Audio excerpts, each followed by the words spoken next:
Hi guys, welcome back to my channel, Monkey Wrench. I'm Kelly, the monkey with the wrench. Today we are going to be doing a pretty quick job. I probably have about 90 minutes before sunset, and I'm trying to get a quickie done. It's been a while since I've had a quickie, but we're going to be working on this John Deere. So let me get the tripod set up. In the last video we got this sucker all put back together. Key switch, the wiring, the blown fuses, motor's running good. I just drove it over here, and what we got is an idler pulley that I had to remove to put on his other machine, and I'll have to put the part number in the description because I don't have the packaging with me. One thing that's nice on these is that you can take this whole floor plate off. It's made to come off with one bolt. We're going to take that bolt out the way. We're going to lift this up.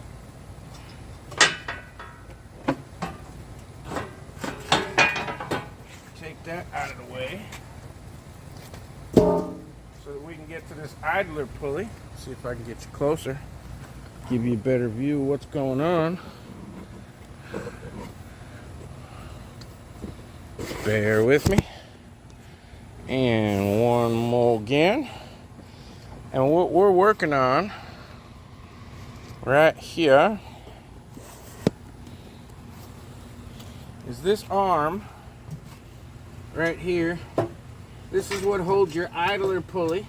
Okay, it's bolted on in the back. There's a single bolt right here. It goes through the bracket that holds it, and there's just a nut on the bottom. That's not a big deal. And there's a spring that connects. You probably can't see from there. Let me see if I can get you a better view.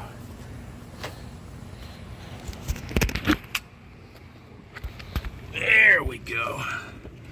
All right. So that is the bolt right there that holds that entire arm on. You see this whole arm here. And that spring goes from there right over to the body. So the first thing I'm going to do is take that spring off, and I'm going to take, if I can get in front of the camera here, I'm going to take that bolt and nut off, and there's a round slug there which I'll show you. The reason is that I have to take it off is because the bolt that holds this pulley has to go on from underneath. And even though it's loose, I didn't tighten it up. There's not enough room to get underneath of this bracket to get that bolt through. Now there's a square hole there, so it's a carriage style bolt. Just comes up from underneath and goes through the pulley. And the pulley will simply set right there. The spring keeps the tension on it. You see how the belt comes around. So this actually backs up.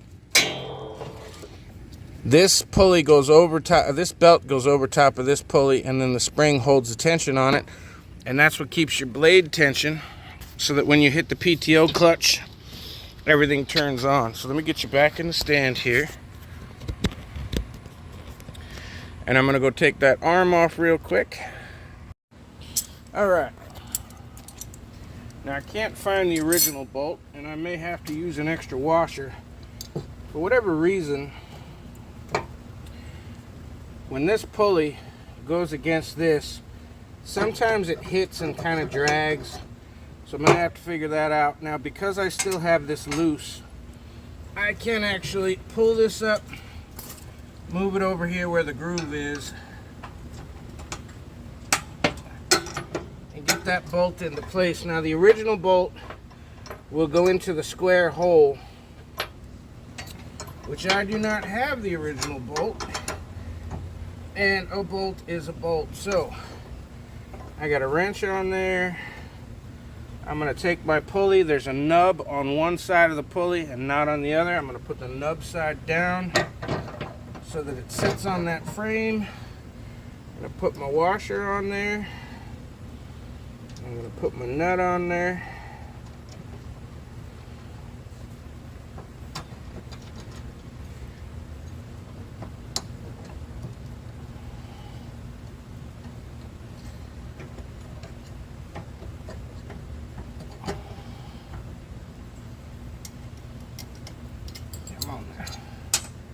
Be sure to use a nylon locking nut.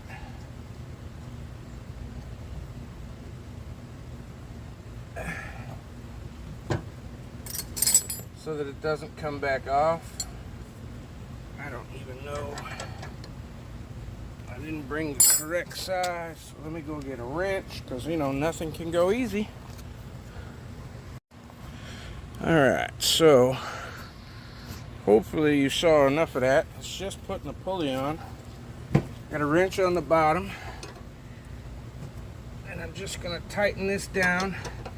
Now this pulley has a bearing in the center. So make sure when you put washers on there, your washer's not so big that it passes the pulley, it passes the bearing, and then stops the movement of the pulley. I'm going to push it back and make sure it spins freely, and it does. Now all I have left to do is feed my belt on, and I'm going to go underneath, because I had this off when I pulled the original pulley, and I'm going to tighten this bolt and nut and make sure it's tight, and then we'll run the mower and make sure the blades come on. Now, the original pulley was 6 inches, and I did not like the bearing that was on it, so I bought a 5.5-inch pulley. Because that's on a spring-loaded arm that keeps permanent tension on that belt, because it's an electric PTO, I'm able to use a slightly smaller pulley, but that means that my belt guard here is going to be a little bit farther away. That doesn't matter on these machines at all. I wouldn't worry about it. I chose to make that change for myself because I wanted a pulley that had a better inner bearing. So now that my belt's back on, the pulley's all tight, I tightened up the arm, the spring is in place, I'm going to do something I do not recommend to you, and I'm going to operate this for just a second without my floor plate being in there, so that you can see that the belts turn the way they're supposed to. Now this thing's been giving me a little bit of trouble starting, so bear with me.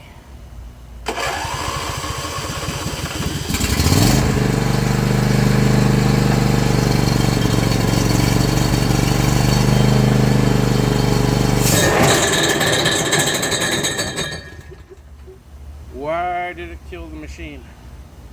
Hang on.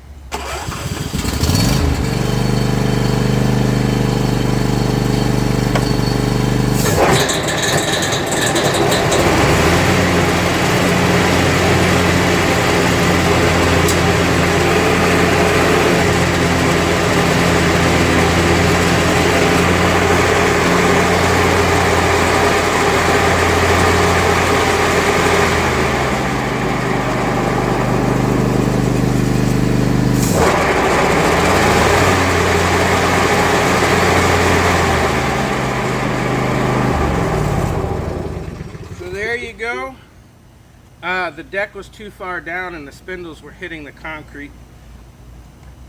These box store machines are fun. So the pulley's back in place, the belts work exactly the way they're supposed to. Double check your belt.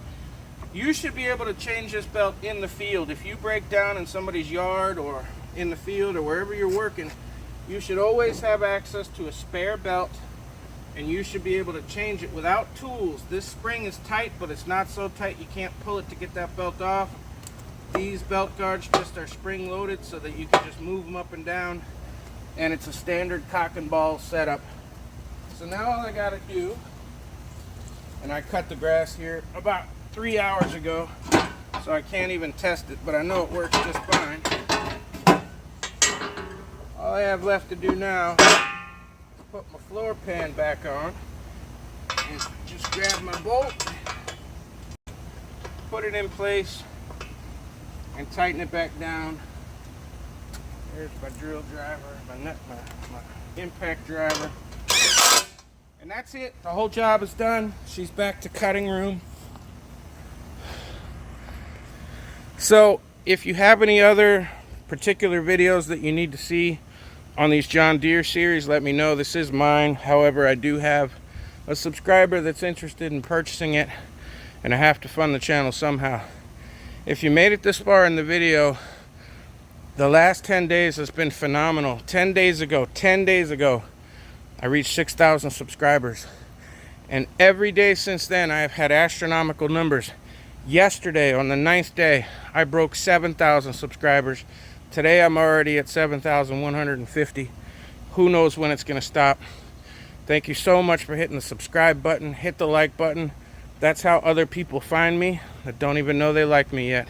It's somewhere between my chin and my balls, and I'll see you soon.